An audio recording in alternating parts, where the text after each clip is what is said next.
안녕하세요. 올로버드 NFL 김민준. 이재경입니다. 네, 이제 17주차 리뷰를 시작을 하도록 하겠습니다. 참, 그 플레이오프를 가는 길목에서 정말 좀 힘든 팀들끼리 좀 만났던 그런 한 주였는데, 참, 어떤 팀은 웃고 또 어떤 팀은 울고, 이게 희비가 교차하는 그런 한 주였다. 이렇게 좀 얘기를 하고 싶네요. 음, 그래서 이번 주 경기 결과를 바탕으로 뭐 진출이 확정된 팀도 있고, 뭐 음, 탈락이 확정된 팀도 있고, 또 마지막 주차까지 이제 운명을 뭐 한번 기다려봐야 되는 그런 팀들도 있는데, 뭐 각 주요 경기들에 대해서 좀 이야기를 해보고, 그래서 이제 이번 주차 종료 기준으로 이각 컨퍼런스의 판도가 어떻게 정리가 되어 있는지, 그 부분을 또 마지막으로 좀 음. 서머리를 하고 이 방송을 마무리를 하려고 합니다. 네. 일단은 이제 경기들부터 먼저 살펴보도록 하죠. 이번 주 정말 그 많은 논란이 있었던 그런 경기였죠. 세러데이 나이트 풋볼이었던 디트로이트 라이언스와 댈러스 카우보이스의 경기입니다. 이 경기 20대 19로 댈러스 카우보이스가 승리를 가져갔는데 경기 막판에 그 일리저블 리시버 관련해 가지고 좀 그 논란이 좀 많았던, 그리고 그 장면을 제외하더라도 그 앨런 주심의 어떤 그 오피시에이팅 능력에 관련해서 굉장히 좀 많은 얘기들이 있었던 그런 경기였습니다.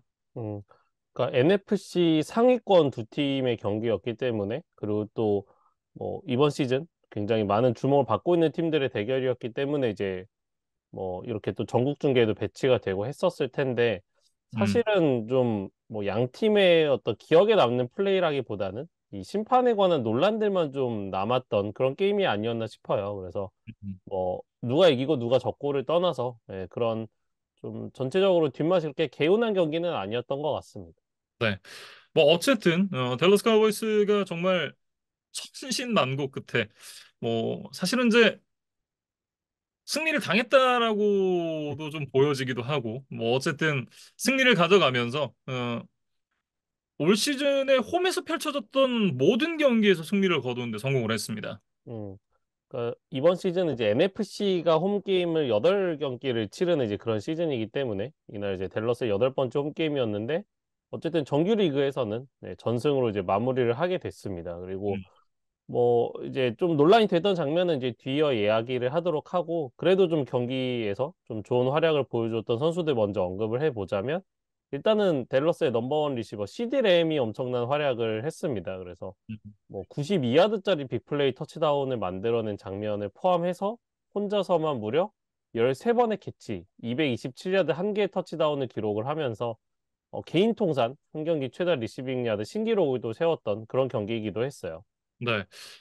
어, 사실 이제 시드램 선수가 2020년에 이제 데뷔를 할 때부터 굉장히 좋은 리시버의 자질을 보여줬고, 그러면서 팀 내에서는 계속해서 이제 꾸준하게 좋은 성적을 보여줬었는데, 이제는 뭐 팀을 대표하는 그런 와이드 리시버를 넘어서서 리그의 최정상급 리시버 중 하나로 평가를 해도 좀 손색이 없지 않나, 이런 생각을 좀 해봅니다. 음, 이번 시즌 이제 전 경기에 지금 출전을 하고 있는데 122번의 캐치, 1651야드에 10개의 터치다운을 벌써 이제 찍어냈습니다. 그래서 음, 각각의 기록 모두 이제 개인 커리어 최고 기록을 이미 넘어섰고 뭐 리그 전체로 보더라도 캐치 횟수 전체 1위, 리시빙 야드 전체 2위로 시즌을 마무리할 가능성이 굉장히 높아졌거든요. 그래서 이제는 진짜 좀 전국구 스타? 그러니까 단순히 댈러스에 있어서가 아니라 음, 정말 퍼포먼스적으로도 뭔가 리그에 손꼽히는 리시버로 확실히 좀 올라선 그런 시즌으로 좀 기록이 되지 않을까 그런 생각이 들어요. 네. 댈러스 카우보이스가 일단 사실 이날 승리를 한 것도 굉장히 좀 중요한 포인트 중 하나였지만, 역시나 이 지구 라이벌 팀이 패배를 하는 것도 굉장히 중요한 부분 중 하나잖아요. 이날 이글스가 또 패배를 하면서 지구 우승 그리고 이제 이번 시드 확보까지 그 가능성이 굉장히 높아진 상황입니다. 음. 뭐 저희가 이제 뒤이어 NFC 컨퍼런스 정리를 해드릴 때 또 말씀을 드리겠지만 음, 18주차 경기에서 댈러스가 워싱턴 원정에서 이제 승리를 하기만 하면 음, 자력으로 이제 지구 우승이 가능하고 이번 시드까지도 또 자력으로 뭐 얻어낼 수 있는 그런 상황이에요. 그래서 만약에 이번 시드로 플레이오프를 시작할 수 있다면 어쨌든 와일드카드 라운드와 디비저널 라운드 모두 홈게임이 이제 보장이 되고 디비저널 라운드까지는 또 1번 시드 나이너스를 피할 수 있는 아주 그런 유리한 위치에서 출발을 할 수가 있기 때문에 음. 밸런스 입장에서는 뭐 꼭 가져야 하는 네, 그런 자리가 되겠죠. 네. 그리고 이제 그 2005년부터 NFC 동부지구가 단 한 팀도 연속해서 우승을 만들어낸 팀이 없거든요. 매년 이제 우승팀이 바뀌고 있습니다. 댈러스가 다음 주에 이제 지구 우승을 확정을 짓게 되면 이 징크스도 계속해서 좀 이어질 전망이에요. 음. 그러니까 지금 벌써 한 17년, 18년 정도 지금 되어가고 있는 징크스죠. 그래서 저도 그동안에 어떤 팀들이 우승을 해왔는지를 좀 봤는데, 전체적으로는 이제 필라델피아와 댈러스가 가장 많은 우승을 차지하고, 뭐 워싱턴과 자이언츠는 이제 조금 우승 횟수는 적지만, 이것이 어쨌든 계속해서 주인이 바뀌어 왔다는 게 음, 굉장히 좀 이색적인 기록이 아닌가 싶어요. 그래서 사실은 이번 시즌 뭐 중반 정도만 하더라도 이글스가 워낙 치고 나가던 뭐 시기가 있었다 보니까 올해는 드디어 이 징크스가 좀 깨지나라고 개인적으로 좀 생각을 하고 있었으나 음. 결국에는 다시 댈러스가 네, 정규리그 마지막 경기를 앞두고 유리한 고지를 선점을 했다. 네, 이렇게 좀 정리를 할 수가 있을 것 같아요. 네. 그리고 이제 그 디트로이트 라이언스 같은 경우에는 이미 지구 우승이 확정이 됐습니다. 근데 이제 시드 관련해서 조금 이제 이 더 높은 시드를 내심 바라고 있었을 라이언스였는데 이날 이제 경기를 내주게 되면서 1번 시드가 이제 나이너스로 확정이 됐죠. 음. 그리고 이제 2번 시드 자리도 뭐 가능성이 완전히 사라진 것은 아니지만 이제 뭐 이글스라든지 카우보이스라든지 이런 동부지구 두 팀이 모두 패해 주기를 기다려야 하는 그러니까 굉장히 좀 이제 확률이 낮아졌기 때문에 음, 아마도 3번 시드로 플레이오프를 출발할 가능성이 매우 높아졌다. 네, 그렇게 좀 보시면 될 것 같습니다. 그래서 네. 사실 이제 넉점 뒤지고 있던 4쿼터 2분을 남긴 상황에서 고프가 이날 두 번째 인터셉션을 던졌거든요. 그러면서 사실은 여기서 좀 게임이 끝났다고 생각을 했었어요. 근데 음, 댈러스의 다음 공격을 자신들의 타임아웃을 모두 소진하면서 빠르게 좀 마무리를 시켰거든요. 음, 그러면서도 어쨌든 필드골로 막아냈기 때문에 다시 한번 이제 원 포지션 이내에서 뭐 동점 내지 역전을 노릴 수 있는 이제 그런 환경까지 잘 만들어냈죠. 네, 그리고 고프가 어떤 스파이크를 적절히 활용하면서 어떤 자신의 어깨의 힘만으로 1분 18초 만에 바로 터치다운 드라이브를 만들어냈어요. 음, 그러면서 사실은 뭐 엑스트라 포인트만 차면은 뭐 아주 유력하게 이제 연장으로 갈 수 있고 뭐 그런 상황이었는데 여기서 이제 댄 캠벨 감독이 이제 굉장히 좀 흥미로운 도박을 하면서 음. 뭔가 그 뒤에 이제 좀 아주 다양한 그런 스토리들이 좀 나왔던 것 같습니다. 댄 캐멜 감독이 여기서 이제 투포인트 컨버전을 이제 지시를 합니다. 네, 이 부분에 대한 어, 어떤 선택은 나름대로 좀 합리적이었을 수 있다라고 봐요. 왜냐하면 이게 선수들이 부상이 가장 많이 오는 시기가 육체적으로, 신체적으로 지쳤을 때라고 얘기를 하잖아요. 근데 지금 시점은 사실은 이제 플레이오프가 코앞까지 다가와 있기 때문에 물론 이제 퍼스트 라운드 바이를 얻게 된다면 굉장히 뭐 한 주를 쉴 수 있으니까 그건 좋겠지만 지금 시점에 부상당하는 선수들은 사실상 플레이오프에 뛸 수 없다라고 봐야 되거든요. 그렇다라고 한다면 연장 승부 가서 그런 어떤 부상이 나올 위험성이라든가 이런 거를 높이는 것보다 그냥 투포이즌 컨버전을 시도를 하고 이기던지 아니면 어차피 플레이오프를 확보해 놓았으니 여기서 뭐 지더라도 한 번 정도 도박을 해보는 게 나쁘지 않을 수 있다라는 그런 어떤 배경에서 선택을 했던 것 같거든요. 그러니까 이 선택 자체는 좀 나쁘지 않다라고 생각을 합니다. 다만 이제 그 선택을 하기 위한 과정 자체가 너무 좀 어려웠다. 왜냐면 이제 그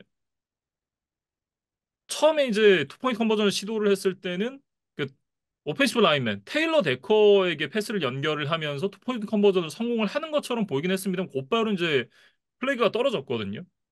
이게 그 심판이 얘기했던 걸 보면 그 70번을 달고 있는 스키퍼가 일리지벌 리시버 신청을 했고 68번 데커는 일리지블 리시버 신청을 하지 않았다. 원래는 이제 일리지블 리시버를 신청을 하게 되면 심판이 그 부분에 대해서 마이크로 이 경기장에 이제 안내를 하는 그런 이제 방송도 나가고 이렇게 되는데 그런 부분이 없었고 70번만 일리지블 리시버로 이제 리포트가 됐기 때문에 사실상 이제 그 리플레이나 이런 과정들을 통해서 봤을 때는 데커가 완전히 그냥 프리하게 열려 있거든요. 그러니까 프리하게 열렸다라는 얘기는 수비 선수들도 그 선수를 일리저블 리시버로 인지를 하지 못했다고 보는 게 사실 좀 합리적일 것 같고, 물론 이제 그 리플레이 과정에서 보면 데커가 이렇게 심판에게 가면서 자기 일리저블 리시버다라고 얘기를 하는 장면이 있습니다만 심판이 그걸 보질 못했어요. 네, 그런 부분을 봤을 때 NFL에서도 이제 그 부분에 대해서 성명을 내서 심판에게 가서 그 일리저블 리시버라는 것을 좀 확인을 시켜야 된다라는 이제 뭐 그런 얘기도 있었고, 그 과정에 대한 이제 내용들도 좀 부가 설명이 좀 있었는데, 어쨌든 이 댄 캠벨 감독이 처음에 얘기를 했을 때는 이 상대 팀을 혼란을 주기 위한 그런 이제 작전이었다. 그리고 그 부분을 토요일에 브래드 앨런 주심에게 가서 설명도 미리 했다. 라고 이제 나중에 인터뷰에서 얘기를 하긴 했습니다만, 사실은 이제 이 볼이라는 스포츠가 11명씩 22명이 이 필드 위에 올라서 와서 하는 종목이고, 특히나 경기 막판에 접전 상황에서 투포인트 컨버전을 시도는 엄청 급박한 상황이잖아요. 그런 급박한 상황에서 상대 팀을 속이려고 했던 그런 작전이 사실은 심판까지도 속이고 말았고, 이게 결국은 성공이 되지 않았다. 이거는 어떻게 보면 저는 시도를 할 법한 그런 작전이라고 생각은 합니다만, 효율적인가에 대한 의문은 여전히 있고, 댄 캠벨 감독에게는 뭐 예방주사를 한 방 맞는 느낌으로 이런 작전이 실제로 아이디어는 좋다라고 생각이 들 수 있지만 필드 위에선 그렇게 효과적이지 않은 작전이구나 라는 부분에 대해서 좀 생각을 해보게 되는 계기가 아니었을까 싶어요. 음. 그러니까 경기 내내 좀 70번 선수를 엘리저블 리시버로 여러 차례 좀 뭐 일종의 이제 미끼를 자주 던졌었다고 해요. 예, 그래 놓고 이런 이제 결정적인 순간에는 이제 다른 선수로 바꿔야지. 이게 좀 라이언스의 핵심이었던 것 같고, 그리고 이제 어쨌든 그 68번 테일러 데커가 이제 심판에게 가서 일리저블 리시버다라고 이제 리포트를 하는 과정에서 그 비슷한 타이밍에 70번 선수도 의도적으로 심판에게 이제 다가가요. 그래서 음 약간 댈러스 수비 선수들이 만약에 그 장면을 이렇게 비디오로만 본다면, 그러니까 나중에 심판의 어떤 소리를 주의 깊게 듣지 않는다면, 아, 또 70번 선수가 일리저블 리시버로 나오는구나 라고 생각하게 만들려는, 그게 이제 라이언스의 좀 의도였던 것 같거든요. 음, 근데 이제 어떻게 보면 그 중간자 역할을 하는 이제 심판이 먼저 좀 속아버리면서 이제 모든 계획이 좀 꼬이고 말았죠. 그래서 물론 뭐 심판도 이 부분에 있어서 책임을 피하기는 어렵지만, 네, 라이언스도 조금 너무 과도하게 이제 꾀를 쓰다가 좀 스스로에게 좀 발목을 잡힌 뭐 결과가 되지 않았나? 예, 뭐 이런 생각이 들고, 또 재미있는 거는 사실 그렇게 해서 이제 물러나게 됐어요. 그러면은 거기서라도 이제 엑스트라 포인트를 차고 뭐 음, 연장을 도모하자 뭐 이런 식으로 좀 작전을 바꿀 수도 있는데, 이 댄 캠벨 감독은 계속해서 끝까지 밀어붙였거든요. 그래서 두 음. 번째 시도에서는 패스가 실패가 됐는데 오히려 카우보이스의 페널티로 한 번 더 기회를 얻었고, 이제 세 번째 트라이까지 가서 결국에는 이제 또 한 번의 패스 실패를 통해서 이제 패배가 확정이 됐었던, 네, 그런 게임이었습니다. 네. 이게 뭐 앞서도 말씀드렸지만 글쎄요. 이게 경기를 이긴다고 해서 1번 시드를 꼭 가져갈 수 있는 게 아니었고, 근데 그러다 보니까 얻을 거에 비해서 좀 위험 요소가 큰 부분이 있었기 때문에 뭐 연장까지 끌고 가지 않았던 것 같다라는 생각이 들고요. 뭐 그 부분에 대해서는 사실 이제 뭐 댄 캠벨 감독이 잘못했다라고 얘기하기 좀 어려울 것 같습니다. 뭐 합리적인 음, 의사결정이었다라고 그런 생각이 들고, 다만 어 오히려 이런 시점에 정규 시즌에서 이런 플레이를 해보고 이게 생각보다 안 먹히는구나라는 걸 아는 부분이 플레이오프 게임에서는 이런 식으로 운영을 하기는 어려울 거거든요. 네, 그런 부분에 대한 어떤 교훈을 얻었다는 게 라이언스로서는 오히려 좀 다행스러운 부분일 수도 있겠다라는 생각을 합니다. 왜냐하면 포스트 시즌에 올라가서 이런 식으로 경기가 끝났다. 그냥 시즌 끝나버리는 거거든요. 음, 네, 그런 부분을 생각을 해보면 뭐 라이언스의 그런 어떤 시도들은 나쁘지가 않았다. 이런 생각이 들고, 다만 이제 최근에 특히 올 시즌에 저희가 심판 얘기를 한 번도 안 한 걸로 기억이 나는데 이제는 뭐 좀 지겹기도 하잖아요. 심판들이 뭐 오심으로 경기를 망치는 게 이제 한두 번이 아니기 때문에 이제 소소하게 망치는 경기들은 그냥 짚지 않고 넘어가는 그리고 저희가 이제 리뷰를 하지 않은 경기들도 꽤 있었으니까 네, 그런 부분들에 대해서는 올 시즌 한 번도 짚고 넘어간 일이 없었던 것 같은데 이 경기는 사실 이제 조금 논란이 있기도 했었고 뭐 그런 논란이 있을 만한 그런 경기이기도 했습니다. 전반적으로 이제 브레드 앨런 심판 자체가 올 시즌에 계속해서 이제 시즌 내내 이제 판정 논란이 좀 있어 왔거든요. 근데 그런 부분들 때문에라도 뭐 정규 시즌에 어쩔 수 없겠지만 플레이오프에서는 좀 배제를 해야 되지 않느냐. 뭐 이런 얘기들도 좀 나오고 있는 상황입니다.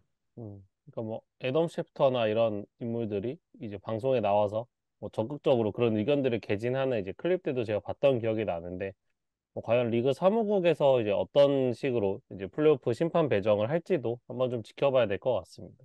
네. 이렇게 카우보이스와 라이언스의 경기 살펴봤고요. 다음에 이제 돌핀스와 레이븐스의 경기입니다. 이 경기에서 56대 19로 레이븐스가 승리를 가져갔습니다. 레이븐스가 무려 8개의 터치다운을 만들어내며 승리를 가져갔는데 이날 만들어낸 56득점이 이제 M&T 뱅크 스타디움에서의 최다 득점 신기록이었다 그래요. 그만큼 좀 의미가 있는 그런 승리를 따냈었던 레이븐스였습니다. 음. 사실 이날 이제 AFC 1번 시드 결정전이었다고 이제 봐도 무방했던 또 그런 이제 굉장히 좀 무게감이 있는 게임이었는데 생각보다는 이제 볼티모어가 뭐 크게 완승을 하면서 이번 승리를 바탕으로 이제 AFC 1번 시드를 이제 100% 확정을 지어냈습니다. 네.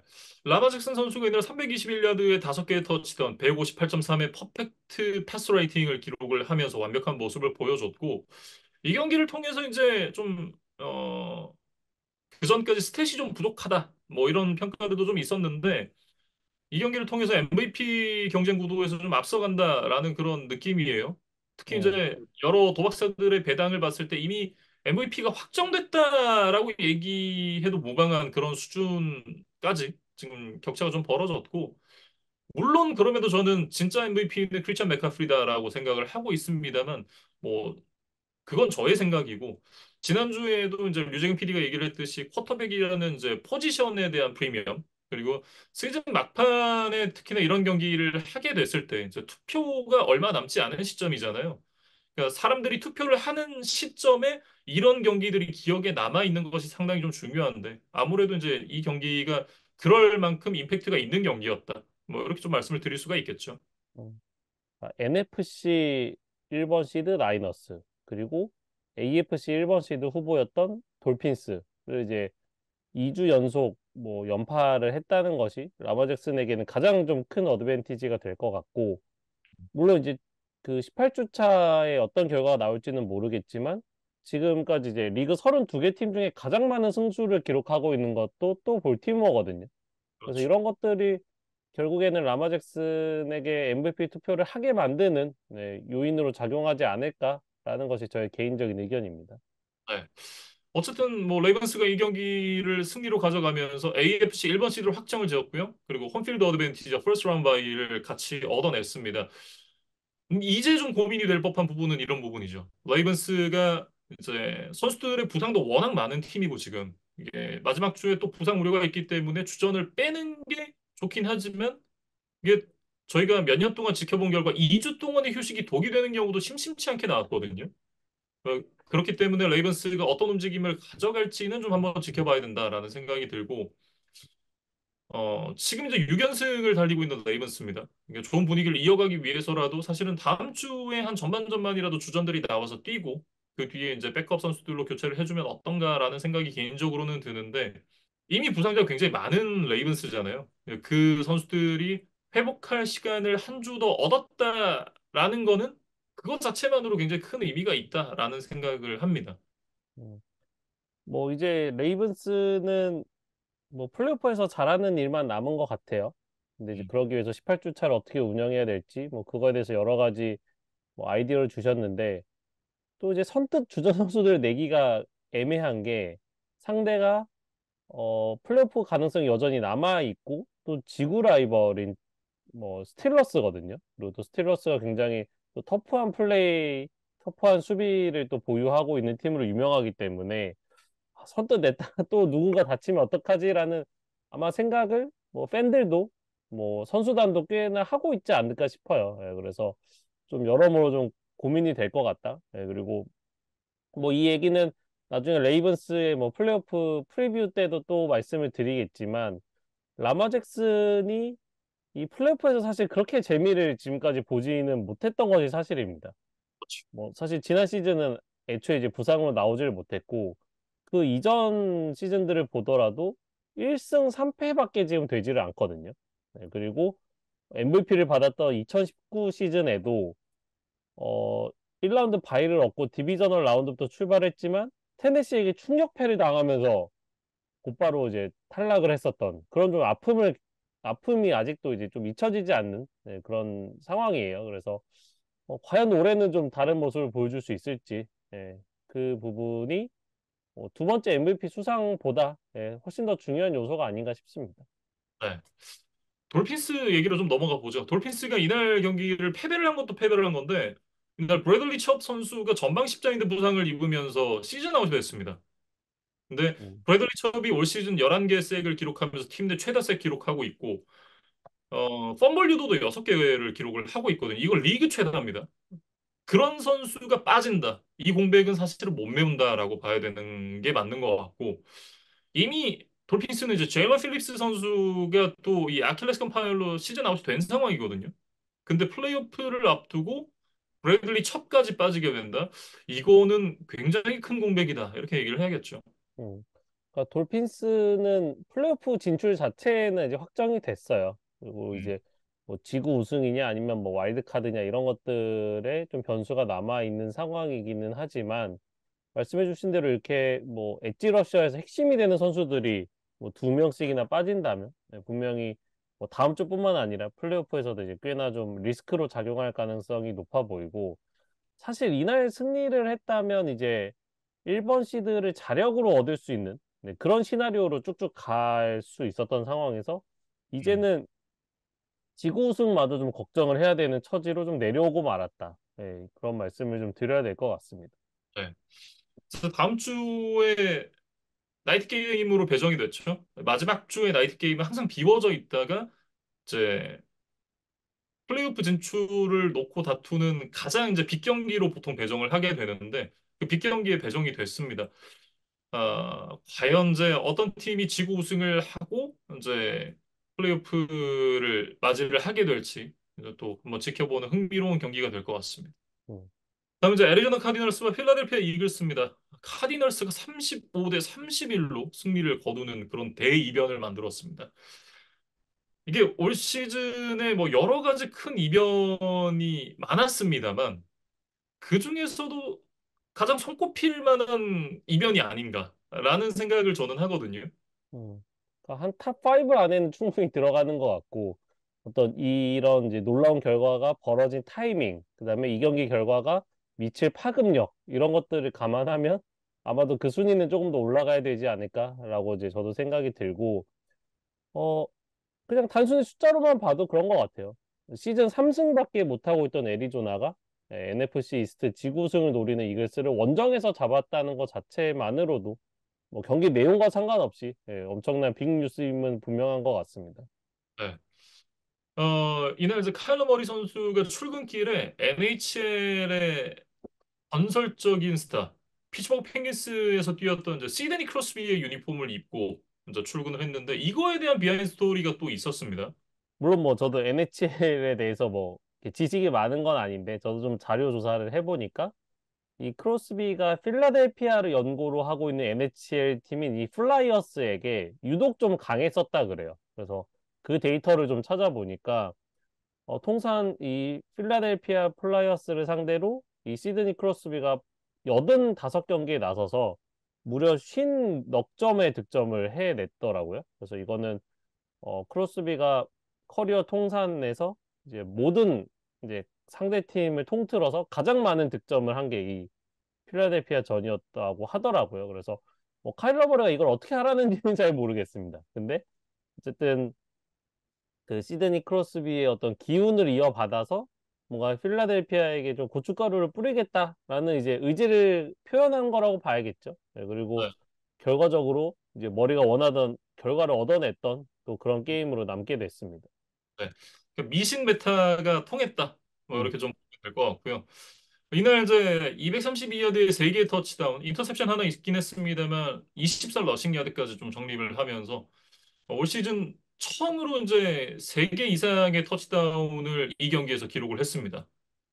그리고 팀도 이제 시즌 처음으로 30득점을 해냈어요. 네, 그리고 뭐 패서 레이팅 100을 넘긴 게임도 네, 카일러 머리가 이번 시즌 처음으로 기록을 했었던 네, 그런 날이었습니다. 그래서 사실 전반에는 그렇게 좋지는 못했어요. 뭐 상대 진영까지 전진은 잘했지만 뭐 터치다운이 안 되고 뭐 필드골로 마무리되는 드라이브들도 많았고 음. 뭐 굉장히 장거리 픽식스를 내주면서 사실 15점이나 뒤진 채 이제 전반을 마쳤거든요. 그래서 전반까지는 좀 모두가 예상하는 흐름으로 갔었는데 이제 후반에 카디널스의 오펜스가 좀 각성을 하면서 이 경기를 좀 뒤집어냈다. 네, 그래서 조금 더 놀라웠던 것 같아요. 그래서 카디널스가 이날 후반에 4번의 드라이버가 있었는데 모두 터치다운으로 완성을 해내면서 뭐 좀 이번 시즌 애리조나를 응원하는 팬들은 좀 힘든 시간을 보냈는데 그런 팬들에게 좀 위안이 될 만한 아주 멋진 선물을 뭐 한 차례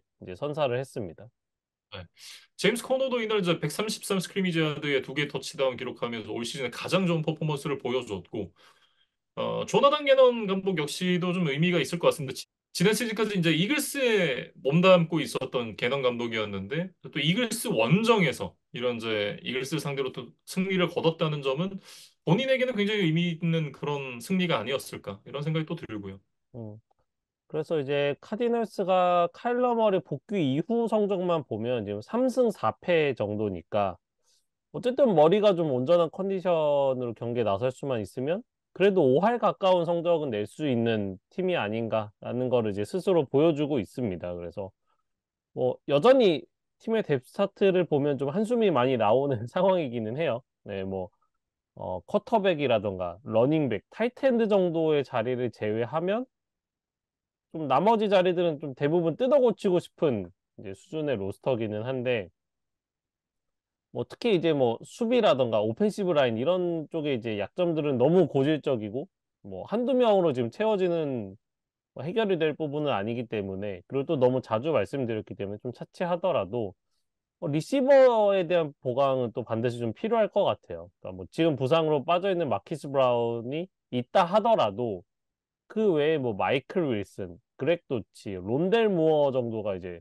뭐 주전급 뭐 로스터를 이제 구축을 하고 있거든요. 그래서 이 정도의 어떤 자원으로는 카일러 머리의 능력치를 온전히 좀 발휘하기가 어려울 것 같다. 네, 그런 생각들이 좀 많이 들었습니다.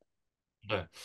어쨌든 그런 보강들이 좀 필요하다. 이렇게 정리를 해보겠고요. 이글스 얘기로 좀 넘어가 보죠. 정말 말도 안 되는 충격적인 패배였기 때문에 이글스 팬들의 충격이 굉장히 좀 심했을 것 같다라는 생각이 드는데 이날 경기를 패배를 하면서 어쨌든 자력으로 지구 우승을 할 수 없는 상황이 된 이글스입니다. 다음 주에 이제 자이언츠를 만나게 되는데 자이언츠에게 이기고 나서 달러스 카우보이스의 패배를 기다려야 되는 그런 상황이거든요. 근데 댈러스가 워싱턴과의 경기를 남겨두고 있으니까 사실은 이제 그 가능성은 아주 높진 않다라고 말씀을 드리는 게 맞는 것 같고요. 사실 시즌 초반에 출발이 워낙 좋았었기 때문에 이대로 슈퍼볼까지 뭐 계속 질주를 하지 않겠느냐라는 그런 예상이 시즌 중후반까지만 하더라도 좀 지배적인 그런 상황이었는데 지금은 이제 얘기가 좀 많이 달라졌습니다. 뭐 성적으로는 굉장히 좋았었죠. 10승 1패까지 이제 쭉쭉 달려갔었으니까. 근데 이제 그 시기에도 저희가 조금 그런 얘기들은 드렸던 것 같아요. 그러니까 성적은, 그러니까 결과는 아주 좋지만 내용적으로 정말 이렇게 압도적인 퍼포먼스를 보여주고 있는지는 잘 모르겠다. 특히 이제 공격 쪽에서 좀 기복이 심한 모습들이 자주 보이면서 지난 시즌에 슈퍼볼까지 갔었던 이글스만큼 그렇게 무서운 것 같지는 않다라는 이야기를 계속 드렸어요. 근데 이제 그럼에도 불구하고 어쨌든 승리를 만들어낼 줄 아는 팀이다라는 식으로 이제 늘 마무리를 했던 것 같은데 이렇게 이제 시즌 후반부에 좀 급격히 추락하는 모습을 보니까 결국에는 그 앞선 시기에 어떤 승리들도 조금은 좀 아슬아슬해 보였다. 예, 좀 그런 뭐 결과론적인 얘기를 좀 드릴 수밖에 없을 것 같아요. 그래서 최근에 5경기에서 1승 4패를 기록하고 있으니까 예, 정말 지금 안 좋은 트렌드로 흘러가고 있고 최근에 이제 2020 시즌의 피츠버그의 행보와 좀 비슷한 느낌을 많이 주고 있습니다. 그때 당시 피츠버그 이제 11연승으로 출발을 했었죠. 그런데 결국에 이제 시즌 후반부에 1승 4패로 또 부진한 모습 보여주다가 와일드카드 라운드에서 브라운스에게 정말 영혼까지 털리면서 48점을 내주고 탈락을 하게 됐는데 이게 현재까지는 흐름이 굉장히 유사합니다.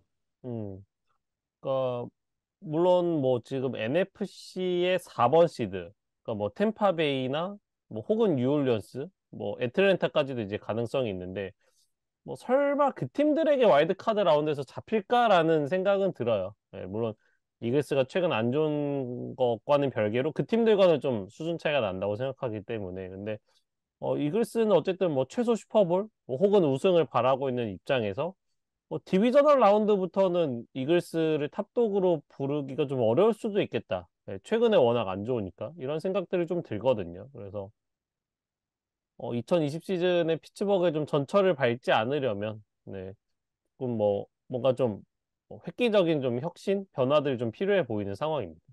음. 이게 그 지금 경기력도 경기력입니다만 라커룸 내에서의 안 좋은 분위기가 좀 감지가 되고 있는데 일단 이제 AJ 브라운 선수가 이제 코치들에 대한 성토를 했습니다. 지금 이제 이 전술이 좀 문제가 있다. 이런 얘기를 했는데 이런 얘기를 한 게 지금 AJ 브라운만은 또 아니에요. 이제 다른 리시버들도 그런 얘기를 하는 걸 보면 이게 뭐 AJ 브라운이 뭐 디바화 돼가고 있다. 이런 것과는 저는 좀 거리가 있다라는 생각이 들고 전반적으로 실제로 공격 전술이 좀 문제가 있는 것 같아 보이기도 합니다. 경기를 보면.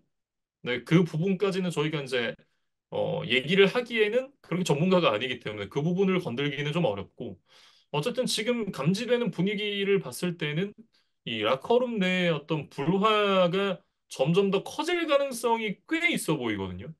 예, 빨리 이 부분을 어떻게 이제 이 소화를 하느냐, 이 불을 끄느냐, 이 부분이 상당히 좀 중요하다라는 생각이 들고 이게 잘 되지 않으면 플레이오프에서 정말 광탈할 가능성도 꽤 있지 않나. 이렇게도 좀 생각이 듭니다. 음. 이번 시즌 저희가 이제 그 소위 투시 푸시라는 이 음, 쿼터백 스닉 작전에 대해서는 이제 분명히 칭찬을 했던 바 있었고 뭐 그 위력은 지금도 여전한 것 같습니다. 근데 뭐 그거는 어떻게 보면 이제 조건을 많이 타는 공격 전술이잖아요. 아주 특정 상황에서만 사용할 수 있는 그런 거기 때문에 어쨌든 경기 전반을 관통하는 어떤 오펜스 컨셉이라고 보기는 좀 어렵죠. 그래서 좀 AJ 브라운 같은 선수들이 지적하는 거는 너무 뒷볼에 대한 비중이 낮은 것 같다. 예, 그래서 지금 뭐 디본타 스미스라던가 AJ 브라운 같은 훌륭한 리시버들을 보유하고 있지만 그들의 장점이 잘 살아나지 않는 것 같다. 예, 이런 요지의 좀 이야기들이었던 것 같습니다. 그래서 글쎄요, 뭐 이날 뭐 투시푸시 포지션으로 이제 출발을 해서 갑자기 트릭 플레이로 뭐 퍼스트 다운을 컨버전 한다던가 뭐 그런 아주 소소하게 그러니까 굉장히 이제 미시적인 포인트들에서 이제 뭔가 창의력이 발휘되는 순간들은 있었지만 전체적으로 이제 거시적으로 어떤 공격진의 어떤 활용도 뭐 전술 이런 것들이 좋은지는 저도 좀 의문이 좀 있는 상황인 것 같아요. 그래서 이제 그런 부분들에 대한 좀 점검이 필요해 보이고 뭐 수비 쪽에서도 사실은 이날 카디널스에게 221 러싱 야드나 허용을 하면서 어떤 이글스의 뭐 장점이라고 저희가 여러 차례 얘기했던 어떤 라인에서의 강점 이런 부분들이 잘 나타나지를 않았거든요. 그러면서 뭐 공격 점유 시간도 21분이 채 되지를 않았어요. 이제 그런 내용이다 보니까 뭐 좀 이기기가 어려웠다. 뭐 그렇게 좀 말씀을 드려야 될 것 같습니다. 네. 이렇게 이제 카디널스와 이글스의 경기 좀 얘기를 해봤고요. 다음은 이제 세인츠와 버커니어스의 경기입니다. 세인츠가 23대 13으로 이제 승리를 가져갔습니다. 이 경기도 이제 NFC 남부지구의 지구 우승을 두고 다투는 두 팀 간의 맞대결이었기 때문에 상당히 좀 중요한 경기였는데 원정팀 세인츠가 벅스를 꺾고 이제 다음 주까지 이 지구 우승에 대한 희망의 불씨를 살리는 데 성공을 했습니다. 음. 뭐 최종 스코어가 이제 10점 차로 끝나기는 했는데 4쿼터 중반 템파베이의 첫 터치다운 득점이 나오기 전까지 세인츠가 20대 0으로 앞서고 있었거든요. 그러니까 사실은 전체적인 경기 흐름은 훨씬 더 세인츠의 압승이었다라고 뭐 설명을 드려도 크게 무리가 없을 것 같습니다. 그래서 뭐 데리카가 197야드만 전진을 했지만 뭐 턴오버 없이 두 개의 터치다운 패스를 던졌고 뭐 타이트엔드 주한 존슨이 이제 90야드 한 개 터치다운 뭐 하면서 이제 가장 많은 리시빙 야드를 기록을 했습니다. 그래서 뭐 전반에는 좀 뭐 엘빈 카마라가 또 활약을 해줬고 카마라가 사실 부상으로 빠진 후반에는 이제 자말 윌리엄스가 주로 러싱 공격을 담당을 하면서 세인츠가 36분 이상 이제 볼을 점유를 했었어요. 그러면서 벅스에게 좀 기회 자체를 좀 주지를 않았던 게임이다. 네, 이렇게 좀 정리를 하고 싶었습니다. 네. 이날 이제 뭐 세인츠가 승리를 가져가긴 했습니다만 지구 우승 가능성이라든지 플레이오프 진출 가능성은 그렇게 높지는 않다라고 말씀을 드려야겠죠. 일단 이제 자력 진출은 불가능한 상황이고 다음 주에 이제 펠컨스에게 일단 이겨놓고 벅스가 패배를 해야 이제 지구 우승이 가능한 그런 상황입니다. 그리고 이제 와일드카드로 나가는 그런 이제 가능성은 물론 그거보다 좀 많겠습니다만 본인들이 어쨌든 이겨놓고 그린베이가 시카고에게 패배를 하고 시애틀이 애리조나에게 패배를 하기를 또 기다려야 되는 그런 상황이거든요. 이게 뭐 글쎄요. 불가능한 시나리오는 아닙니다만 역시나 이제 기도를 아주 열심히 해야 되는 그런 상황임은 분명하다. 그렇게 정리를 할 수 있겠죠. 뭐 이렇게만 봐서는 사실 지구 우승 가능성이 조금 더 높은 게 아닌가 싶을 정도로 예. 그러니까 지금 좀 뭐 세인츠 입장에서는 져줘야 되는 팀들이 해당 매치업에서 모두 탑독인 게 좀 문제인 것 같아요. 예, 음, 그러니까 뭐 벅스는 사실 팬서스를 만나고 패커스는 베어스를 만나고 시옥스는 카디널스를 만나는데 그 상대 팀들이 지금 이미 다 플레이오프 레이스에서 일찌감치 탈락을 한 팀들이기 때문에 얼마나 동기부여를 가지고 이 경기에 나설지 좀 알 수가 없거든요. 네, 그래서 좀 다른 경기 결과가 자기들에게 좀 희망적으로 나오기를 바라야 되는 세인츠인데 현실은 그렇게 녹록치는 않다. 네, 그런 상황입니다. 네. 템파베이 같은 경우에는 이제 홈에서 정규 시즌 우승을 차지할 수 있는 그런 기회를 좀 놓치고 말았습니다. 4연승을 달리던 기간에 이제 팀 평균 득점이 30점을 넘어가던 그런 벅스였는데 이날 이제 턴오버가 4개가 나왔어요. 사실은 이제 최근에 몇 경기, 한 달 정도가 이 베이커 메이필드의 어떤 전성기가 아니겠느냐, 뭐라는 이야기가 나올 정도로 메이필드가 정말 좋은 모습을 많이 보여주고 있었는데, 이날만큼은 좀, 뭐, 그 모습이 나오질 않았던 것 같아요. 그래서 3쿼터까지 계속된 이제 상대 압박에 좀 고전을 했었고, 4쿼터에 좀 뒤늦게 이제 빅플레이들이 몇 개 터져 나오면서 이제 추격을 시작을 했는데, 여기서 또 좀 동료가 도와주질 않으면서, 뭔가 그 어떤 동력이 좀 사라졌었다? 이렇게 좀 봐야 될 것 같아요. 그래서 가장 아쉬웠던 장면은 이 리시버인 트레이 팔머에게 이제 54야드 뒷볼을 잘 성공을 시켰는데 이 팔머가 공을 잘 잡아놓고 야드부터 캐치를 하는 과정에서 스스로의 발에 걸려 넘어지면서 이제 펌블이 됐던 거. 이 장면이 좀 가장 아쉬웠던 것 같아요. 그래서 이때가 이제 16점 차 뒤지고 있었는데 아직 4분 이상 남아 있었거든요. 그렇기 때문에 여기서 팔머가 공을 떨어뜨리지 않고 뭐 터치다운을까지 잘 갔었다면, 그러니까 뭐 그 플레이가 아니라 뭐 이후 이제 후속 플레이들을 통해서 터치다운까지 잘 갔었다면 온사이드 킥 없어도 한 번의 수비 후에 이제 동점을 노릴 수 있는 기회가 분명히 있기는 했었거든요. 근데 이제 팔머 입장에서 좀 내가 이렇게 좀 열린 상황에서 힘겹게 공을 잡아냈고 최대한 많은 야드, 뭐 엔드존까지 넘어가면 제일 좋고, 그러니까 뭔가 여기서 내가 이 정도의 어떤 대박으로는 부족하고 더 큰 대박을 쳐야겠다라는 좀 그런 심리적인 압박감? 예, 그런 것들이 좀 짓눌려 있었던 것 같아요. 이제 그런 것 때문에 자신의 속도를 완벽하게 제어하지 못한 채 좀 무리하게 전진을 하다가 결국에는 공을 떨어뜨렸던 것이 좀 아쉬웠던 것 같습니다. 네. 그러니까 소위 말해서 이제 캐리해야겠다라고 생각을 했던 거겠죠. 음. 그런 부분이 좀 잘 되지 않았던 것 같고.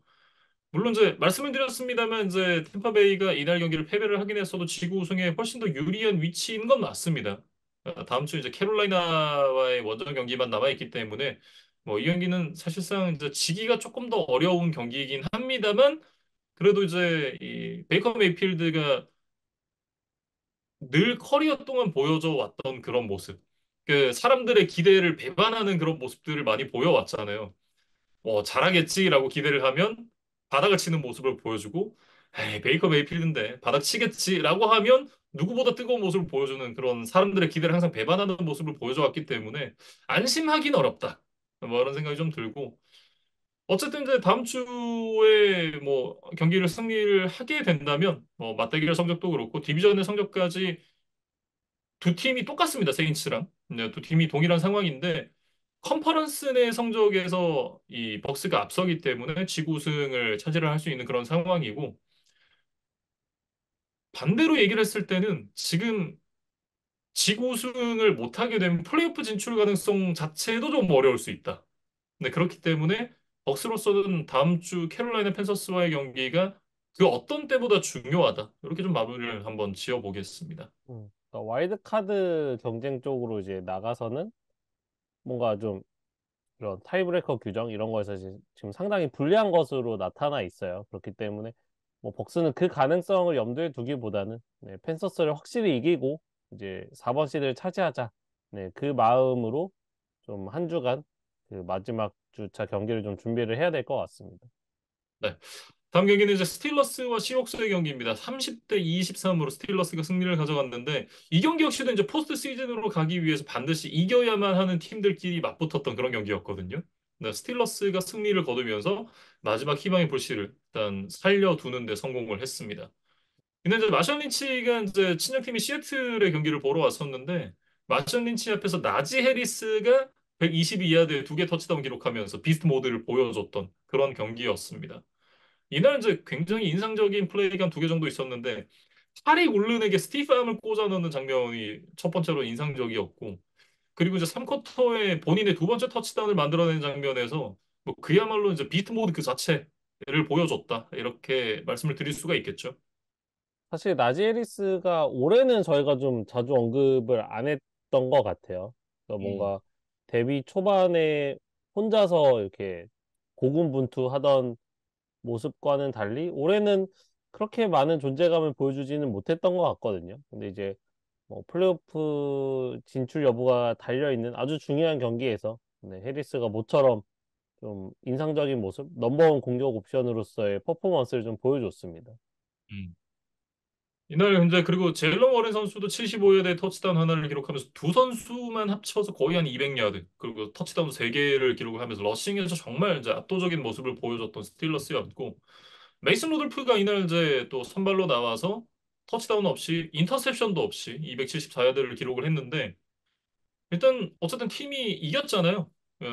메이슨 루돌프가 나와서 이제 두 경기를 모두 이겼는데 마이크 탐린 감독이 이제 로돌프가 다음 주에도 선발로 나올 것이다. 이렇게 또 얘기를 하는 상황이고, 그리고 이제 피켓의 상태에 대해서 물어보는 질문에 대해서는 이제 의역을 좀 해서 말씀을 드리자면 이번 주는 좀 더 나아졌다. 이렇게 좀 얘기를 했었거든요. 그러니까 선발 쿼터백에 대한 이제 그런 그 변화를 굳이 주지 않겠다라는 그런 의지가 좀 보여지고, 케니 피켓이 이 부분에 대해서 이제 우리 시간으로 오늘 새벽에 이번 주에 내가 백업 쿼터백인 부분에 대해서는 얘기하지 않겠다라고 인터뷰에서 얘기를 했습니다. 그러니까 음, 이 주전 쿼터백의 어떤 그 지각 변동이 조금은 있을 수가 있겠다라는 그런 생각이 들고 이 케니 피켓, 메이슨 루돌프 이 두 선수가 정말 다음 주에 누가 주전을 하게 될지 혹은 뭐 제3의 쿼터백이 와서 주전 쿼터백이 될 수도 있겠죠. 그러니까 두 선수의 미래가 어떻게 흘러갈지가 굉장히 좀 흥미진진한 그런 상황이다. 이렇게 말씀드릴 수가 있겠습니다. 그러니까 마이크 탐린 감독 입장에서는 어쨌든 뭐 최근 몇 경기를 승리한 입장에서 변화를 가져가고 싶어 하지 않는 뭔가 그런 느낌인 것 같아요. 그러니까 뭐 원했던 옷은 아니었는데 어느 날 뭔가 오랜만에 새로운 옷을 옛날에 뭐 옷장에 있었던 옷을 꺼내 입고 나갔는데 그날 좀 잘 풀려서 다음날도 입고 가고 또 다음날도 입고 가는 뭔가 그런 느낌이 아닌가. 그 옷이 뭐 예뻐서라기보다 네, 뭐 좀 그런 느낌인 것 같고, 피켓도 여기에 대해서 조금 불편한 심기를 드러낸 것이 아닌가. 그러니까 스스로 생각했을 때는 내가 이제는 나서도 되는 몸 상태인 것 같은데 왜 나를 안 내보내주지? 라는 뜻이 약간은 담겨 있는 인터뷰가 아니었나 싶어요. 그래서 어, 뭐 마이크 탐린 감독이 뭐 워낙 카리스마가 있는 인물이기 때문에 뭔가 이렇게 언해피를 띄운다는 거는 이제 쉽지는 않은 상황인데 케니 피켓의 또 연차나 뭐 퍼포먼스 이런 거를 고려했을 때 근데 이제 다음 시즌에 또 어떤 뭐 선택을 하게 될지 이런 부분을 분명히 좀 지켜봐야 될 것 같습니다. 네. 어쨌든 이제 마이크 탐린 감독이 이날 승리를 가져가면서 팀이 9승 7패가 됐잖아요. 17년 연속 5할 승률을 유지를 하게 됐습니다. 음, 진짜 대단해요. 올해는 좀 힘들 거다라는 그런 이제 의견이 시즌 중반까지만 하더라도 좀 지배적이었었거든요. 근데 그럼에도 결국 이제 시즌 끝날 때가 되니까 5할 승률은 맞춰놨더라. 이거는 사실 뭐 감독의 능력이 동반이 되지 않으면 불가능하다라는 그런 생각이 들고 참 대단하다 이렇게 좀 말씀을 드리고 싶네요. 음. 그리고 이제 시애틀 이야기로 넘어가 보면 사실 최근에 이제 4쿼터에 좀 뭔가 힘을 내면서 승리를 가져가는 이런 모습들이 있었는데 이날은 이제 그게 좀 안 됐던 것 같아요. 음. 가장 결정적인 장면은 지노 스미스의 펌블이었죠. 자기장 레드존 안에서 펌블이 결국 그 상대 필드골로 이어지면서 투 포제션이 됐고 그러면서 이제 경기를 뒤집는 데는 좀 어려움이 있었거든요. 네, 그런 부분이 시옥스에게는 가장 아쉬웠던 부분 중 하나였고 수비 쪽에서는 이제 런 디펜스가 최근에 계속해서 좋지 않은 모습을 보여주고 있는데 이날도 그랬습니다. 전체 202야드에 평균 4.4야드를 허용을 했고 앞서 말씀드렸듯이 이제 러싱 터치다운을 3개를 허용을 했거든요. 시즌 초반만 하더라도 러싱 디펜스 자체가 리그 정상급이었었거든요. 근데 시즌 후반으로 오면서 계속해서 이런 부분이 문제가 되고 있고 경기력에 큰 영향을 미치고 있다. 결국 이런 부분이 계속되면서 이제 팀 분위기가 점점 더 가라앉고 있다라고 말씀을 드려야 될 것 같은데 지금 분위기만 가라앉은 게 아니라 시드 자체도 8번까지 가라앉았습니다. 이제 플레이오프의 자력 진출은 불가능해진 그런 상황이고 다음 주에 패커스가 베어스에게 지고 시옥스가 다음 주 경기에서 이겨야만 플레이오프 진출이 가능한 그런 상황이 됐습니다. 그나마 패커스만 지면 되니까 다른 팀들에 비해서는 조금 심플하다. 뭐 이렇게 말씀드릴 수 있겠죠. 음. 그러니까 결국에는 이제 시즌 중반에 이제 램스, 나이너스, 카우보이스, 다시 나이너스로 이어지는 이 4연전에서 4연패를 했던 것, 네, 그거를 좀 극복을 이제 결국엔 좀 못해내는 시즌이 아닌가. 만약에 플레이오프에 올라가지 못한다면 아마 이 구간의 어떤 좀 떨어졌던 경기력, 그다음에 굉장히 좀 어려웠던 대진운, 예, 이런 것들이 결국에는 다시 좀 수면 위로 올라오지 않을까, 예, 그런 생각이 드는 상황입니다. 음. 네, 이렇게 이제 스틸러스와 시옥스 경기 정리를 해보고요. 다음 경기는 벵갈스와 칩스의 경기입니다. 캔자스시티 칩스가 25대 17로 승리를 가져가면서 8년 연속 AFC 웨스트 지구 우승을 만들어냈습니다. 음. 정말 뭐 대단한 기록이죠. 그러니까 뉴잉글랜드가 이제 톰 브레이디, 빌 벨리책 왕조 시절에 11년 연속 AFC 이스트 지구 우승을 차지했던 것이 역대 1위 기록입니다. 그래서 이제 그거를 제외하면 역대 단독 2위에 해당하는 엄청난 기록이고, 뭐 올해뿐만 아니라 사실 내년 이후를 보더라도 지구 라이벌 팀들이 지금 뭐 각자의 사정으로 좀 헤매고 있잖아요.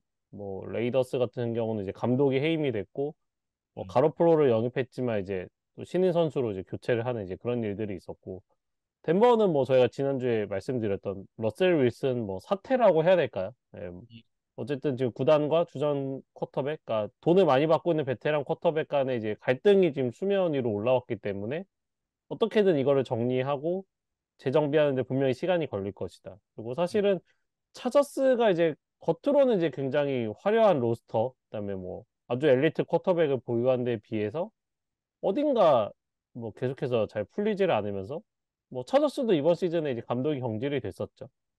뭐 그러다 보니까 뭐 이렇게 지구 라이벌 팀들이 이제 각자의 사정으로 헤매고 있는 걸 보면 뭐 칩스도 이번 시즌 뭐 이렇게 쉽지는 않았으나 이 음, 기록이 뭐 9년, 10년 이어질 가능성은 여전히 좀 높아 보인다. 네, 그런 생각은 들었습니다. 네. 어, 저는 이제 그 한 9년째나 10년째 한 번쯤 끊어졌으면 좋겠다. 이런 생각을 개인적으로 좀 갖고 있고. 어쨌든 이날 경기력 자체가 최근에 그랬듯이 뭐 아주 공격이 시원하진 않았습니다.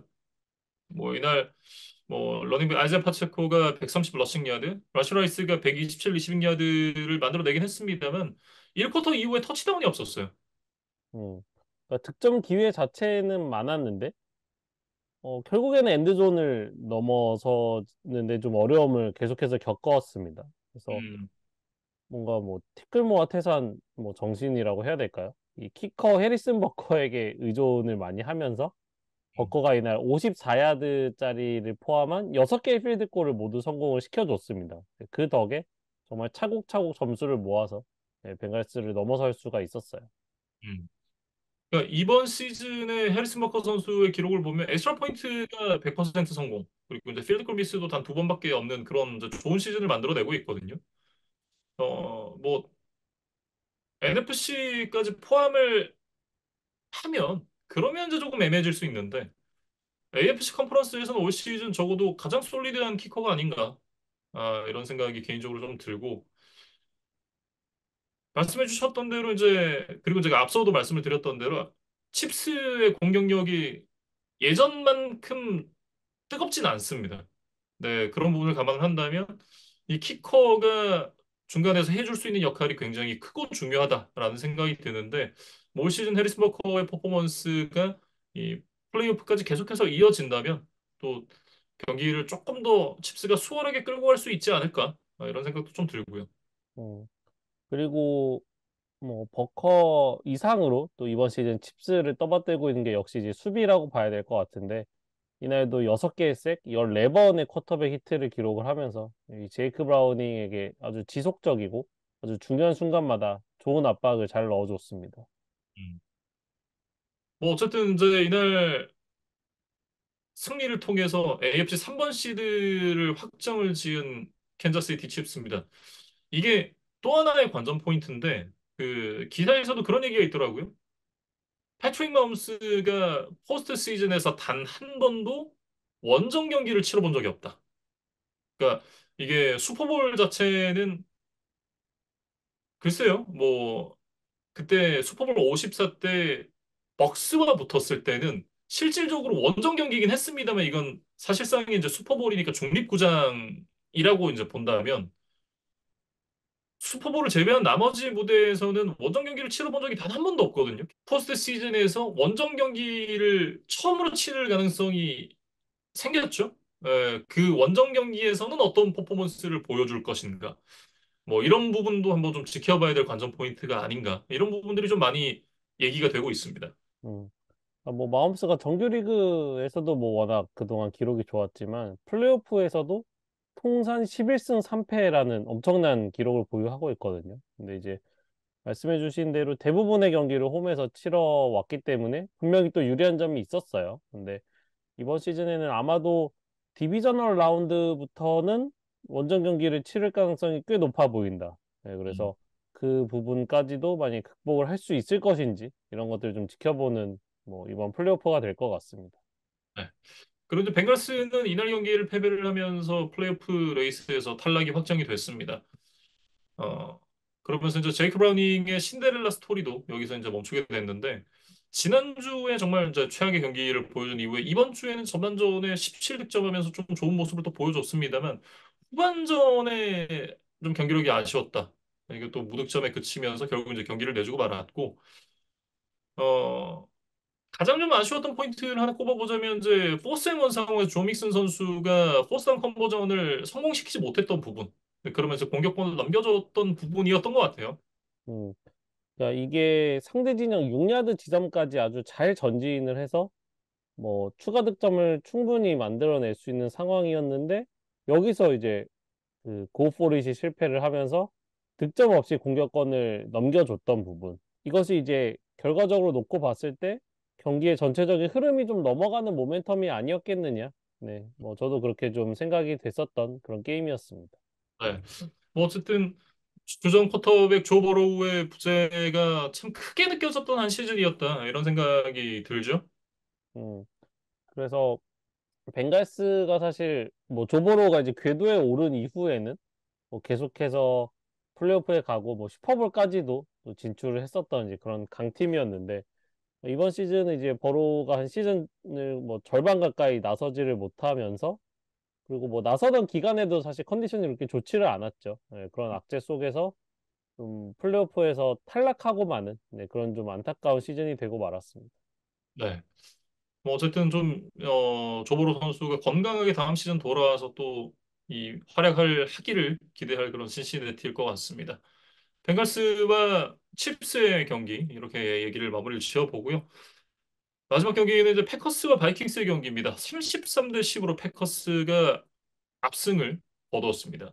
두 팀이 이제 만날 때만 하더라도 7승 8패씩을 기록하고 있던 그런 상황이었고 또 이제 지구 라이벌들끼리 맞대결이기 때문에 그 기세 싸움에서도 상당히 좀 중요한 그런 경기였거든요. 근데 그런 경기에서 패커스가 승리를 가져갔습니다.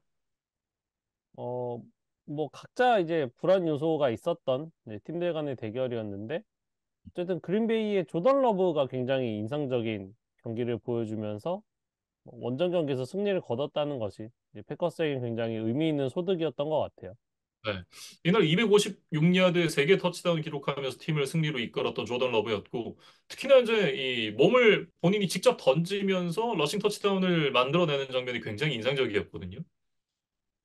그러니까 시즌 초반에 조던 러브의 퍼포먼스를 생각을 해보면 역시나 실패한 1라운드 픽이다라는 느낌에 가까웠었는데 시즌을 점점 치르면 치를수록 에런 로저스의 후계자일지도? 라는 생각을 하게 만들었고 지금 현재 드는 생각은 에런 로저스의 후계자로서의 첫 시즌이 나쁘지만은 않다. 이렇게 좀 생각이 들고 있거든요. 그러니까 음. 저의 개인적인 생각의 변화도 이런데 뭐 다른 분들도 거의 비슷한 느낌으로 보시지 않았을까? 그런 생각을 좀 해봅니다. 뭐 저는 사실 뭐 에런 로저스와 뭔가 비교를 하기에는 이제 아직 굉장히 이제 좀 멀었다는 생각이 들고 뭐 그럼에도 불구하고 사실은 좀 대참사가 나지 않을까라고 우려를 했던 거에 비해서 이 그린베이가 마지막 주차까지 이 플레이오프 픽처 안에 들어와 있다는 것 자체가 어쨌든 좀 성공한 시즌이었다. 네, 그리고 러브가 뭐 리그에 들어온 지는 오래됐지만 뭐 로저스의 이제 그림자에 가려져서 출전 기회 자체가 사실 좀 많지를 않았잖아요. 근데 이제 그랬던 것을 감안하면 러브가 좀 오랜 인내를 해야 되는 시간 속에서 어쨌든 조금씩 성장을 하고 있었다. 네, 이런 모습들을 좀 볼 수 있었던 시즌이었던 것 같습니다. 네. 에런 존스 역시도 이날 이제 20번의 러싱으로 평균 6야드, 120야드를 전진을 했고, 지난해 이제 7라운드에 뽑혔던 그 리시버, 당시 이제 시애틀에 뽑혔었는데 올 시즌 그린베이에서 데뷔를 한 리시버 보 멜튼 선수가 이날 처음으로 100야드 이상의 리시빙 야드를 기록을 했고, 첫 터치다운도 만들어냈습니다. 또 깜짝 활약을 또 보여줬어요. 음. 사실 뭐 그린베이가 리시버진이 그렇게 이제 탄탄하지 않은 상황에서 이런 좀 예상치 못한 활약을 해주는 선수들의 활약은 정말 반갑죠. 음. 그리고 이제 수비 쪽에서도 상대 토탈 야드를 단 211야드로 묶어내면서 4개 색, 쿼터백 히트 14번, 패스 굴절도 7번을 만들어내면서 상대 공격을 거의 뭐 완벽하게 차단했다. 이렇게 말씀을 드려야 될 것 같고요.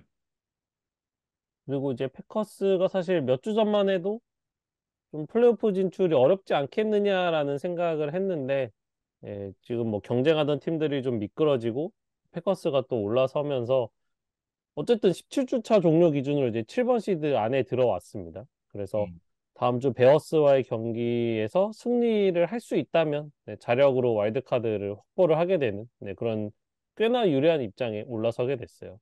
네. 한 번에 이제 3계단을 올라간 패커스인데, 뭐, 과연 이제 다음 주에 포스트 시즌 진출을 확정을 지을 수 있을지 이런 부분도 한번 봐야 될 것 같고요. 바이킹스가 또 한 번 이제 쿼터백을 바꿨습니다. 선발 쿼터백을 바꾼 건 아니었고, 선발로 나왔던 닉 멀린스가 이제 후반에 이 제런 홀 선수로 교체가 됐는데, 이 결과를 떠나서 계속해서 쿼터백이 바뀌는 상황 자체가 당연히 팀에 좋지 않잖아요. 더군다나 시즌 중반에 반짝하는 모습을 보여줬었던 조슈아 dobs를 비롯해서 이날 선발로 나왔던 닉 멀린스 그리고 이제 교체로 나왔던 이 제런 홀 이런 선수들이 모두 주전으로 자리를 잡지를 못했습니다. 역시 이 상황에서 가장 웃고 있을 사람은 컬 커즌스다. 이렇게 얘기를 해야겠죠. 이날 경기장에 컬 커즌스가 경기 전에 뿔피리를 불러 들어왔었는데 이 상의 탈의를 하고 팬들의 그 스콜 찬트를 들으면서 이제 뿔피리를 부는 그런 모습이 굉장히 좀 멋있었거든요. 근데 저는 이 장면이 상징하는 바가 또 다른 부분이 있다고 생각을 해요. 왜냐하면 다른 쿼터백이 이 시점에 정말 안정적으로 주전 쿼터백으로 자리를 잡아서 커크 커즌스 못지않은 퍼포먼스를 보여줬다라고 하면 이날 커크 커즌스를 초청을 해서 뿔피를 불었을까요?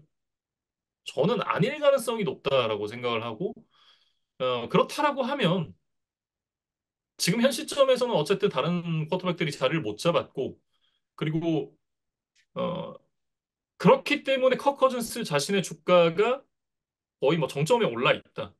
적어도 바이킹스에 한해서는 그리고 바이킹스가 어느 정도는 팀이 나름 갖춰져 있는 상황에서 팀이 가장 본인을 필요로 할 거라는 것도 컬 커슨스가 알고 있을 거라고 생각을 해요. 물론 이제 풋볼에 장담할 수 있는 건 아무것도 없다라고 하지만 이미 이제 팀에 대해서 너무 잘 알고 있고 몇 년 동안 이제 주전 쿼터백 역할을 맡아왔던 컬 커즌스와의 재계약을 바이킹스가 원할 가능성이 높지 않겠느냐. 그렇다라고 하면 컬 커즌스도 이제 나이가 어느 정도 있으니까 적정한 선의 계약이라고 하면 뭐 팀에 남을 가능성도 충분히 있지 않나 이렇게 좀 보여집니다. 음.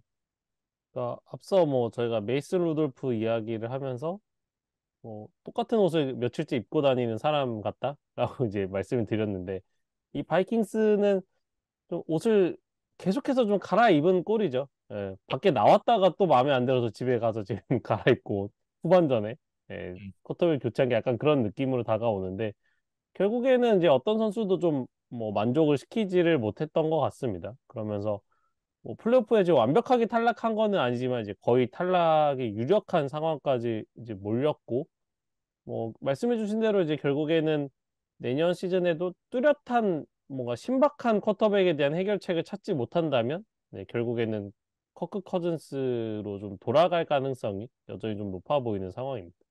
네. 일단은 이제 그 바이킹스 역시도 플레이오프 가능성이 남아 있기는 합니다. 남아 있기는 한데 이제 킹우의 수가 이제 여기서 등장을 하죠. 바이킹스가 다음 주에 이겨야 되고 그 시옥스는 져야 되고 그리고 패커스도 져야 됩니다. 이 세 가지 전제 조건이 깔려 있는 상태에서 템파베이 버커니어스는 이제 뉴올리언스 세인츠 둘 중에 한 팀이 져야 되는 그러니까 총 네 가지의 조건이 걸려 있는 거죠. 어, 이건 이제 다시 말씀드리면 사실상 탈락했다는 얘기입니다. 음. 그리고 일단 바이킹스 자체도 또 라이언스라는 또 강팀을 만나야 되기 때문에 뭐 라이언스가 얼마나 동기부여를 가지고 이 경기에 나설지는 모르겠지만 어쨌든 당장 자기들이 이기는 것도 쉬운 상황이 아니기 때문에 네. 아마도 플레이오프에서 바이킹스를 보기는 좀 힘들어진 것 같다라고 보시는 게 좀 더 합리적인 이야기가 될 것 같습니다. 네, 이렇게 이제 패커스와 바이킹스의 경기에 대한 얘기까지 17주차에 펼쳐졌던 경기들에 대한 리뷰를 좀 해봤는데 이번 주를 지나면서 이제 AFC, NFC 이 양대 컨퍼런스의 플레이오프 진출 팀이 상당 부분 정해졌습니다. 아직 뭐 시드가 정해지지 않은 팀들도 있고 뭐 지구 우승이 남아있는 팀들도 있긴 합니다만 역시나 이제 플레이오프 진출을 하는 팀들이 상당 부분 정해졌다. 그래서 류정 PD와 제가 이 양 팀의 이제 플레이오프 픽처, 이제 판도 이런 부분들을 조금 정리를 해봤거든요. 음. 일단은 AFC부터 시작을 해볼까요? 일단 앞서 말씀드린 대로 이제 볼티모어가 1번 시드를 확정을 지었습니다. 그리고 지구 우승을 확정 지은 팀은 이제 캔자스시티. 그래서 칩스는 이제 3번 시드가 이제 확정이 됐어요. 뭐 그래서 마지막 경기에 뭐 이긴다고 해서 시드가 올라가는 것도 아니고 진다고 해서 내려가는 것도 아니다라고 생각을 하시면 될 것 같습니다. 그리고 뭐 지구 우승 여부와는 상관없이 일단은 플레이오프에 나서는 것이 확정된 팀이 이제 두 팀이 더 있는데 마이애미 돌핀스와 클리블랜드 브라운스예요. 그래서 이 중에 마이애미는 뭐 지구 우승의 가능성이 남아있는 반면 클리블랜드는 일단 와일드 카드 그리고 5번 시드가 지금 고정이 되어 있는 그런 상황이라고 보시면 되고 이 17주차 종료 시점에서 플레이오프 픽처 안에 들어와 있는 팀들은 잭슨빌, 버팔로, 인디애나폴리스가 있어요. 그래서 이 팀들은 뭐 유리한 상황이지만 확정이 된 건 아니고 여전히 경우의 수가 남아있는 휴스턴, 피츠버그와의 경쟁을 통해서 18주 차에 최종적으로 뭐 지구 우승팀이라든지 와일드카드를 얻을 팀들이 좀 정해진다. 이렇게 좀 보시면 될 것 같습니다. 이제 마지막 주가 남아있죠. 18주 차를 통해서 모든 플레이오프 팀들이 가려지게 되는데 일단 AFC 쪽에 관전 포인트가 여러 개가 있습니다. 첫 번째는 역시나 AFC 이스트의 지구 우승 경쟁이겠죠. 이제 음, 버팔로 빌스와 마이애미 돌핀스가 영혼의 한타를 이제 마지막 주 나이트 게임에서 또 펼치게 되는데 이 승자가 지구 우승 그리고 여기서 패배를 하게 되는 팀이 이제 와일드카드로 내려가게 되는 이제 그런 상황이 되겠습니다. 다만 마이애미는 확정이 된 상황이지만 빌스는 아직 플레이오프 진출이 확정이 되진 않았거든요. 네, 그런 부분 때문에 결과에 따라서는 플레이오프가 탈락하는 경우의 수도 존재한다. 이렇게 말씀을 드려야겠습니다. 음. 그러니까 저희가 이제 이 경우의 수를 고려할 때 사실 뭐 무승부라는 것도 남아는 있죠. 근데 이제 그것까지 고려해서 말씀드리면 이제 저희도 좀 감당이 안 되고 뭐 들으시는 분들도 너무 좀 복잡해지기 때문에 일단은 이제 무승부는 없는 거를 가정해서 좀 최대한 말씀을 드리려고 해요. 그래서 이 두 팀 간의 관계 같은 경우에는 버팔로가 이기면 버팔로는 2번 시드, 마이애미는 6번 시드로 내려가는 이제 결과가 될 예정이에요. 그래서 뭐 마이애미는 사실 지구승을 놓치는 것도 문제인데 만약에 6번 시드로 내려가게 되면 칩스 원정으로 이 와일드카드 라운드를 치러야 되거든요. 그래서 이것만은 정말 좀 피하고 싶은 시나리오가 아닐까. 그래서 마이애미도 플레이오프 진출 자체는 확정을 지었지만 끝까지 좀 최선을 다할 것으로 보이고 마이애미가 이기면 이제 마이애미가 이번 시드를 얻고 이제 빌스가 어떻게 되느냐가 이제 좀 복잡한데 다른 팀들의 경기 결과에 따라서 올라갈 수도 있고 탈락할 수도 있다라고 이제 뭐 간단하게 말씀을 드려야 될 것 같아요. 그래서 만약에 잭슨빌, 피츠버그가 승리를 하고 네, 휴스턴과 인디애나폴리스의 또 맞대결이 있거든요. 근데 여기서 무승부가 아니라 휴스턴이 이기든 콜츠가 이기든 이제 이런 경우의 수가 이제 발생이 되면 이제 빌스는 자신들이 패했을 때 이제 최악의 이제 8번 시드 밑으로 이제 떨어지는 그런 경우의 수가 남아 있거든요. 그래서 뭐 빌스는 정말 뭐 뒤돌아볼 것 없이 이 경기에서 최선을 다해야 되는 네, 그런 상황입니다. 네. 그리고 이제 AFC 남부지구의 지구 우승 경쟁도 굉장히 치열한 상황입니다. 지금 잭슨빌 제기어스, 인디애나폴리스 콜츠, 휴스턴 텍산스 이 세 팀이 모두 9승 7패를 기록을 하고 있는 상황에서 잭슨빌이 가장 앞서 있습니다. 잭슨빌이 이제 테네시 타이탄스와의 다음 주 경기에서 승리를 하게 되면 자력으로 지구 우승을 확정을 지을 수가 있는 상황이고 지금 이제 텍산스와 콜츠 같은 경우에는 어, 승리를 한 뒤에 이 잭슨빌 제기어스가 비기거나 패배를 하기를 좀 기대해야 되는 근데 그런 상황이거든요. 음, 그리고 이 세 팀은 물론 이제 지구 우승에 대한 열망도 있겠지만 뭐 여차하면 사실 와일드 카드를 노리는 경우의 수도 여전히는 남아 있어요. 그래서 휴스턴과 인디애나폴리스 같은 경우에 일단 맞대결에서 승리하기만 하면 최소 와일드 카드는 확보를 한다. 이렇게 좀 보시면 되거든요. 네, 네. 그래서 어, 아마도 잭슨빌이 테네시와의 경기에서 승리를 해서 지구승을 차지하고 휴스턴과 콜츠 중에 승리하는 팀이 뭐 플레이오프 막차를 타는 시나리오가 가장 유력해 보이는 상황입니다. 음. 그리고 이제 피트버그 스틸러스의 플레이오프 진출 가능성도 앞서 이제 남아 있다라고 말씀을 드렸는데 다음 주 이제 레이븐스와의 경기가 있습니다. 이 경기에서 뭐 일단 무조건 승리를 해야 되고 승리를 해놓고 지금 빌스나 제기어스가 패배를 하기를 좀 기다리는 그런 상황이거든요. 그러니까 가능성이 아주 없진 않다라고 말씀을 드려야 되는데 그 가능성 자체가 현실적으로 높진 않다. 이렇게 정리할 수 있겠죠. 음. 그러니까 물론 레이븐스에게 패한다 그래서 100% 탈락은 아닙니다. 근데 이제 정말 물리적인 경우의 수가 일부 남아 있는 거고 사실상 레이븐스에게 지는 순간 뭐 탈락이 유력 거의 확실해진다 이렇게 좀 보시면 될 것 같고 잭슨빌보다는 역시 이제 버팔로 쪽의 패배를 좀 바라는 것이 확률이 높지 않나 싶어요. 예, 뭐 마이애미도 이제 강팀이기 때문에 그래서 피츠버그는 일단 자신들이 승리를 하고 빌스 경기를 좀 관심 있게 지켜보지 않을까. 예, 그런 생각이 좀 들었습니다. 네. 이렇게 이제 AFC와 관전 포인트까지 좀 살펴봤고 NFC 쪽으로 넘어가 보겠습니다. 일단은 샌프란시스코 49어스가 1번 시드가 확정이 되어 있는 상황이고 디트로이트 라이언스가 지구 우승 확정지었습니다만 아직 뭐 시드는 정해지진 않았습니다. 3번에 머무를 가능성이 높다라는 것 정도만 말씀을 드릴 수가 있을 것 같고 지금 이제 플레이오프가 확정된 팀들은 댈러스 카우보이스, 필라델피아 이글스, LA 램스인데 지금 이제 댈러스 카우보이스와 필라델피아 이글스 두 팀 중에 이 지구 우승을 하는 팀이 이제 이번 시드로 올라갈 가능성이 굉장히 유력한데 만약에 이제 두 팀이 각각 커맨더스와 자이언츠에게 패배를 해서 둘 다 패배를 한다. 그러면 이제 라이언스가 이번 시드로 올라가게 되는 가능성도 존재를 하긴 합니다. 근데 그런 가능성이 높아 보이진 않고 뭐 사실상 이제 NFC 이스트의 지구 우승팀이 이번 시드로 갈 확률이 굉장히 높다. 이렇게 말씀을 드릴 수가 있을 것 같고요.